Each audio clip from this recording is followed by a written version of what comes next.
Bonjour à tous, et oui ça y est, de retour en France après plus d'un an sur les routes d'Europe à l'étranger. Et oui, pour ceux qui n'ont pas suivi notre aventure, ça fait à peu près 15 mois qu'on a quitté la France pour voyager à travers l'Europe à vélo. Et on a donc fait plus de 17 000 km depuis tout ce temps. Là nous voici de retour en France pour la dernière ligne droite avant la maison.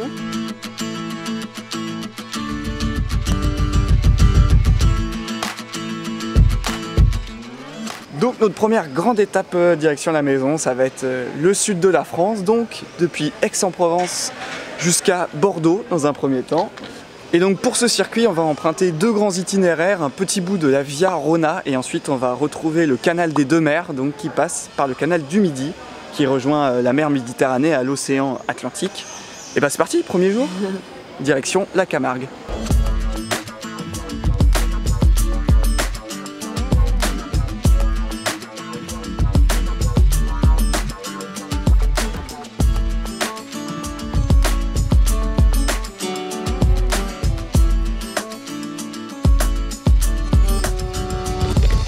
On vient de traverser un de ces trucs. Des nuées de moucherons qui se sont collés de partout. Il y en a partout, sur le visage, dans le cou, dans les yeux, dans la bouche, dans les oreilles. Des nuées de moucherons. J'ai cru que c'était une tempête de poussière au loin. Et en fait, comme on venait de mettre de la crème solaire en plus. On dirait l'épreuve de Fort Boyard avec tous les insectes là. Oh.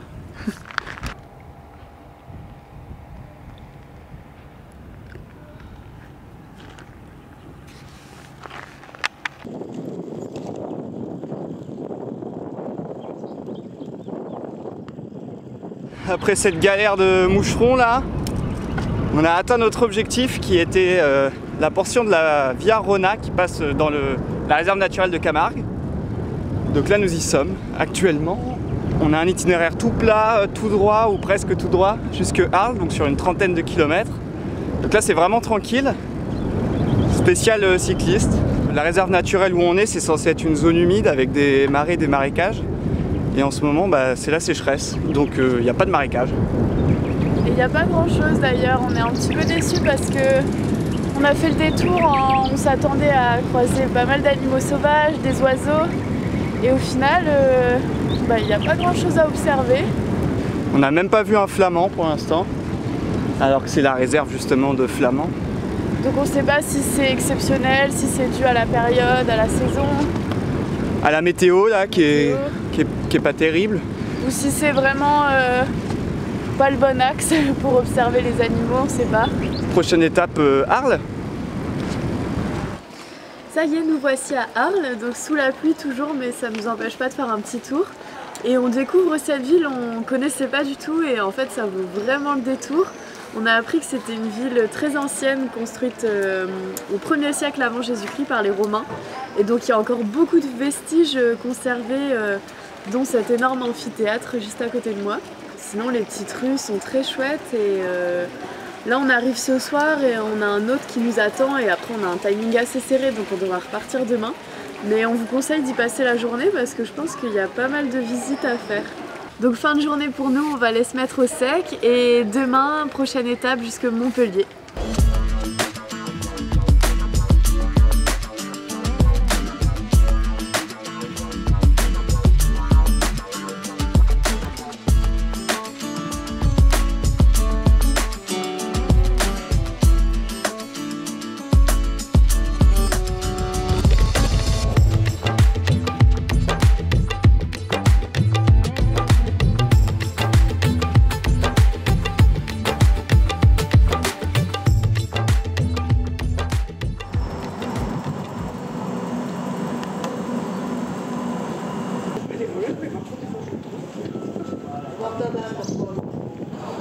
Alors grâce à nos hôtes d'hier soir, on a compris pourquoi on n'avait pas vu beaucoup d'animaux en Camargue.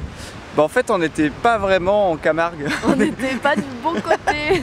Donc il fallait passer de l'autre côté du Rhône, ce qu'on a fait ce matin. Donc on a fait un grand crochet qui nous a aussi fait faire connaissance avec le Mistral. Donc si vous allez en Camargue, ne le faites pas un jour de Mistral comme on fait parce qu'il n'y a rien qui arrête le vent et c'est terrible. Par contre cette fois-ci on a pu voir des flamants roses, des taureaux. On était du bon côté et ça c'est vraiment utile de discuter avec les locaux, c'est pas mal pour ce genre de conseils sur la région. Donc matinée super chouette effectivement entre les animaux sauvages, certains c'est des élevages mais globalement c'est des animaux en liberté donc c'était vraiment chouette. Par contre notre analyse de la sécheresse du terrain elle s'est vérifiée et là c'est critique quoi, il y a plus d'eau, c'est effrayant. Effrayant et la région Occitanie est en alerte sécheresse alors que là au moment où on tourne ces images on est début mai donc c'est dingue quoi, il y a un réel problème. C'est pour ça hier on a eu un peu de pluie mais ça faisait des mois qu'ils en avaient pas eu donc on va pas se plaindre non plus. Et puis après notre escapade sympathique en Camargue, là on a rejoint la Via Rona à nouveau puisqu'on a été dessus hier. On l'a rejoint et on va la suivre maintenant jusque Sète avec un petit détour par Montpellier parce qu'on est hébergé là-bas ce soir donc ça va nous permettre en même temps de découvrir un peu la ville. Et puis voilà, donc on termine les 30 derniers kilomètres là sur la Via Rona, ça va être sympa.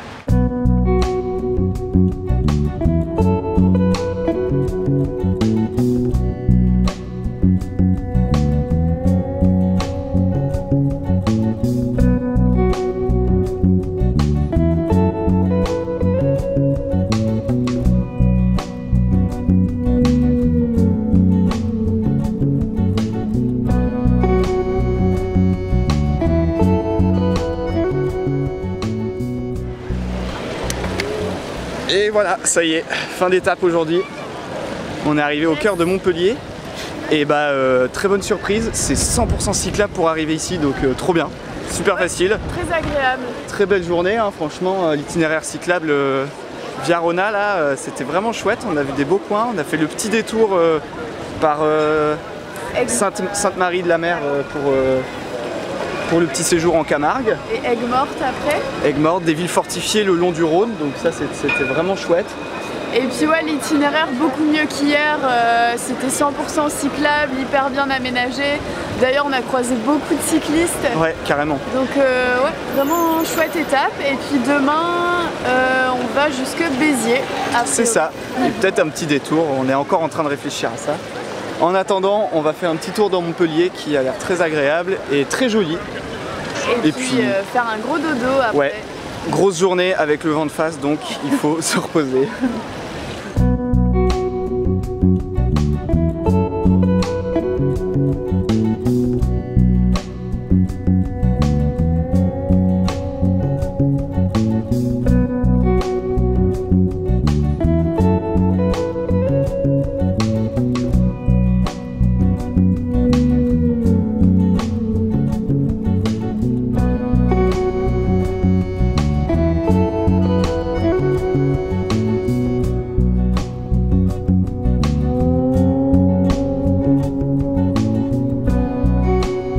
On est arrivé à Sète pour la pause déjeuner.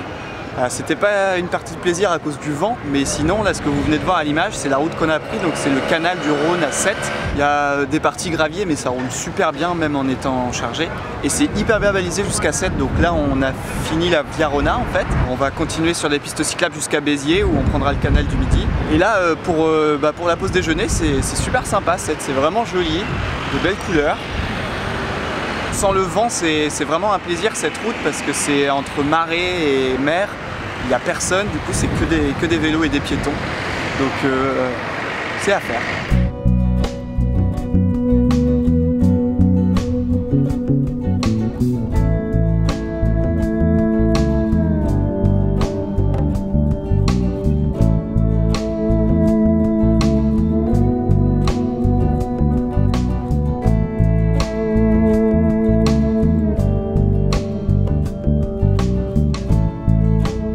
Ça y est, fin d'étape, donc là on vient d'arriver à Béziers.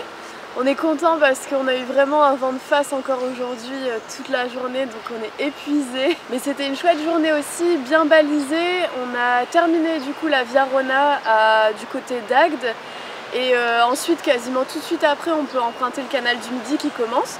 Donc en fait, on se retrouve jamais sans balisage, etc. Donc c'est vraiment bien fait. Demain, on reprend sur le canal du Midi jusque Carcassonne pour l'instant.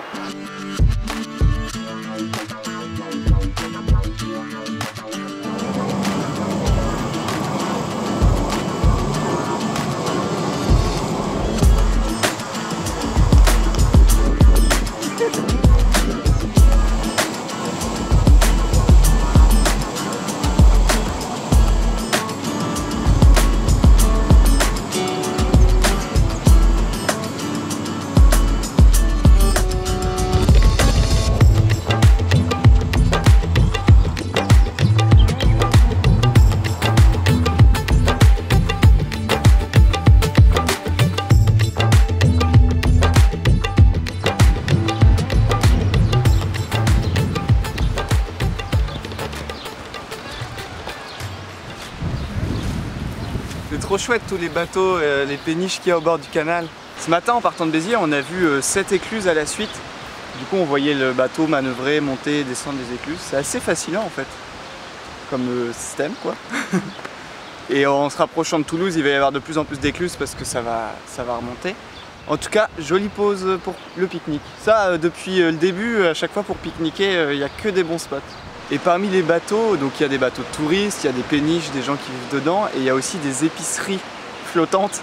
Donc tu peux faire tes courses sur une péniche, c'est trop drôle.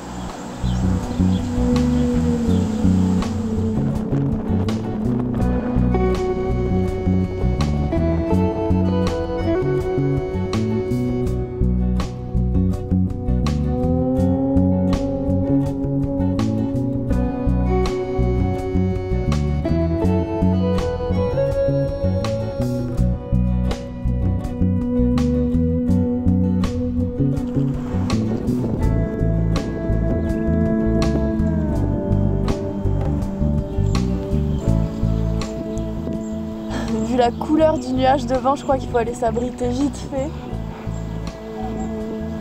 Ça craint là.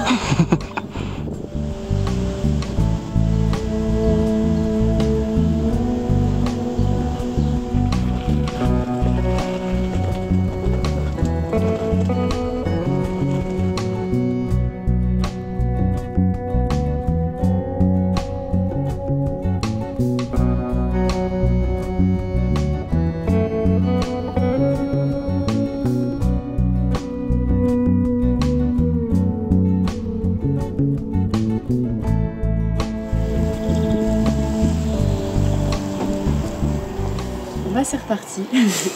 Aujourd'hui c'est le vent et la pluie. C'est un comble d'être dans la région où il pleut le moins en France, en pleine période de sécheresse, et on tombe pile pendant la pluie. Gros coup de bol.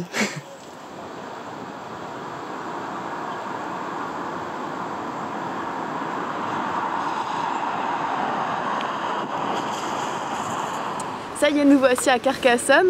Donc hier on a terminé l'étape à quelques kilomètres, on était hébergé chez un hôte qui habite pas loin. Et donc là on vient d'arriver ce matin à Carcassonne. Donc hier, malgré le vent de face, l'étape était vraiment chouette. C'était un mélange entre les vignes, les écluses, les petits villages, donc c'était chouette. C'était pas monotone parce que c'était assez diversifié.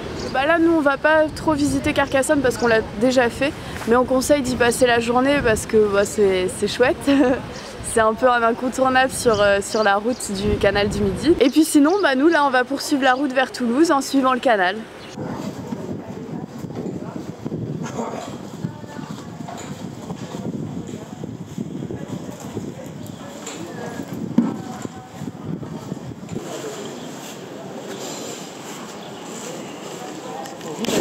Par contre, si vous passez la journée à Carcassonne, c'est mieux de le faire sans les vélos pour être plus tranquille dans les petites rues pavées.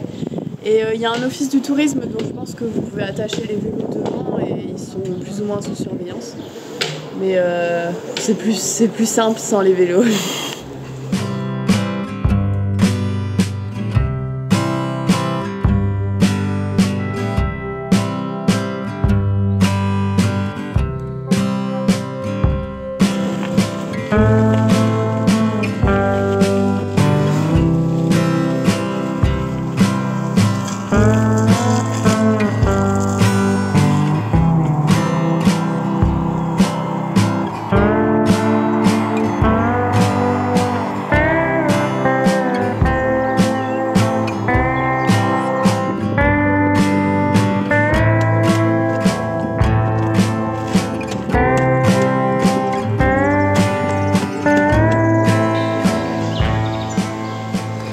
Nous arrivons à Toulouse, donc on est sur la dernière section du canal du Midi. En tout cas pour cette partie historique, puisque le canal va continuer jusqu'à Bordeaux. Mais là on a fini de rouler sur le canal du Midi construit au XVIIe siècle, à l'époque pour avoir une liaison commerciale avec la mer Méditerranée. Donc la ville de Toulouse était connectée à la mer Méditerranée via le canal du Midi et ses écluses. Et maintenant le canal est utilisé uniquement pour le tourisme et puis pour la balade parce que comme vous pouvez le voir c'est très agréable. Il est classé à l'UNESCO, on savait pas. Donc en fait c'est un peu une balade historique en même temps. En ce qui concerne la portion qu'on a roulée aujourd'hui, on a mal débuté niveau météo surtout avec la pluie et le vent. Donc on est vraiment très vite fait passer à Carcassonne. Mais la portion entre Carcassonne et Toulouse, on a trouvé que c'était la mieux qu'on avait fait. Pourquoi? Parce que c'est plus arboré, comme là maintenant. Donc on était bien coupé du vent et c'était encore plus beau et plein d'animaux, donc super. Le revêtement est top aussi. Le revêtement là à l'approche de Toulouse est vraiment très qualitatif. En revanche, il y a certaines portions qui ne sont pas encore aménagées, c'est encore en cours d'aménagement. Comme il a beaucoup plu là cette nuit, on s'est retrouvé un petit peu dans la gadoue à des moments, ça c'était moins sympa. Mais sinon, ça ouais. n'a pas duré. Ça n'a pas duré. Et il n'a pas trop plu par-dessus, donc ça, on est très content. Aujourd'hui, on a eu de la chance, on termine bien l'étape, c'est cool. On se retrouve à Toulouse pour le bilan de cette portion du canal. Et voilà, notre section sur le canal du Midi s'arrête ici, dans quelques centaines de mètres, au cœur de Toulouse. Donc petit bilan sur notre semaine à longer le canal du Midi. Premièrement, on n'a pas trouvé ça monotone, contrairement à ce qu'on pourrait penser, parce que on longe le canal tout du long. Mais c'était assez varié. Déjà, le revêtement changeait tout le temps. Il y avait un peu de chemin de terre, cailloux, asphalte. De temps en temps, on peut aussi prendre un petit peu les routes de campagne et être au milieu des vignes. Donc à cette saison, en plus, tout est en feuilles, en fleurs, c'est super joli. Il y a plein d'écluses, plein de petits villages, donc on ne s'est pas du tout ennuyé. Pour des adultes, on s'ennuie pas. En revanche, pour des enfants, peut-être que c'est un peu monotone, effectivement. Il n'y a pas trop d'endroits pour jouer, d'aires de jeu. Sinon, niveau aménagement, il y a quelques cafés, terrasses, il y a aussi des hébergements pour cyclistes. En revanche, il n'y a quasiment jamais de toilettes, donc ça pareil, c'est à prévoir si vous êtes en famille et tout ça, c'est pas forcément évident. Ensuite, pour dormir, alors nous on a eu la chance incroyable d'être logés en fait tout au long de notre trip sur le canal. Donc déjà merci à tous nos hôtes, c'était vraiment génial. C'est ce qui nous a permis aussi de faire des bonnes étapes. Mais si vous voulez bivouaquer, c'est tout à fait faisable, il y a plein d'endroits où il n'y a rien du tout. C'est des petits champs tranquilles, vous pouvez même camper juste au bord du canal, on a vu des scouts le faire. Oui, on a vu des camps scouts, on a vu d'autres cyclos, c'est vraiment tranquille, c'est la campagne, donc c'est vraiment faisable, à part je pense en Camargue, où déjà c'est beaucoup de marées et c'est des zones protégées, donc là c'est plus compliqué. C'est ça, mais c'était pas encore le canal, donc c'est... Ouais, mais sinon oui, le bivouac, et après comme on disait, il y a des accueils cyclistes. Il y a beaucoup de camping aussi sur la route, donc pour ça, pas de souci, je pense. Ensuite, nous, il faut savoir qu'on a fait des grosses étapes parce qu'on a un timing à respecter pour notre retour à la maison. C'est vraiment le seul moment du voyage où on a un timing précis. Mais on vous conseille globalement de couper les étapes qu'on a fait en deux, en fait. C'est ça. Au lieu de faire une moyenne comme on a fait de 100 km, faire plutôt des étapes de 50 à peu près. Et ça vous permet de prendre le temps de visiter parce que c'est vrai que là, on a dû filer assez vite. Et en faisant des étapes de 50 km, vous pédalez la demi-journée et puis vous avez le temps de visiter ensuite. Donc c'est plus tranquille, surtout si vous débutez, si vous êtes en famille ou juste si vous voulez prendre le temps, on conseille de faire ça. Une autre solution qui peut être faite aussi, on y a pensé, ça peut être de partir de Toulouse et de prendre un bateau pour faire une étape en bateau et ensuite de continuer à vélo jusqu'à Carcassonne. Je pense que ça peut faire un mix assez sympa. Oui, et puis passer une journée à Carcassonne, ça vaut vraiment le coup d'œil. On a vu beaucoup de locations de bateaux avec toujours des vélos. Vous pouvez mettre vos vélos sur le bateau, donc ça c'est aussi une solution. En tout cas, ce qui est vraiment agréable, et c'était valable autant pour la Via Rona que pour le canal, c'est que c'est très bien balisé. Il y a vraiment des panneaux partout. Même quand il y a des travaux, il y a des sections vraiment en sécurité pour contourner, même parfois sur la route. Donc ça super, et ça fait un bien fou de ne pas avoir à programmer les étapes sur le GPS, de juste se laisser guider. C'est facile, c'est tout droit. Hein. Ouais, c'est vraiment donc facile, et même si vous êtes en famille, pas besoin de vérifier l'itinéraire, peur de se tromper. Donc vraiment tranquille, c'est la balade. Notre portion s'arrête ici et on va continuer sur le canal latéral à la Garonne, redescendre vers Bordeaux. Mais ça, c'est pour le prochain épisode.